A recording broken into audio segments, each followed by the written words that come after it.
বন্ধুরা দেখো নামিয়ে দিয়েছি, কিন্তু এবার তার মধ্যে আমি কিন্তু আরেকটু তেল দিয়ে দিচ্ছি, দেখতে আরও ভালো লাগবে। এই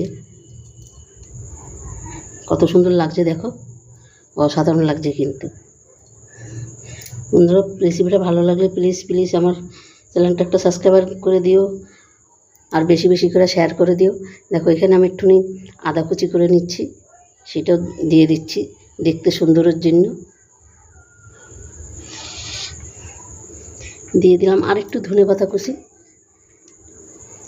খুব সুন্দর লাগার জন্য। আর এখানে দিয়ে দিচ্ছি একটা গোটা ধনেপাতা, এই যে একটা কাঁচা লঙ্কা। দেখো কত সুন্দর লাগছে রেসিপিটা। আর এটা কিন্তু বাচ্চা কাচ্চা সবাই কিন্তু খুব আনন্দের সঙ্গে খাবে, ঝটপট একটা রেসিপি।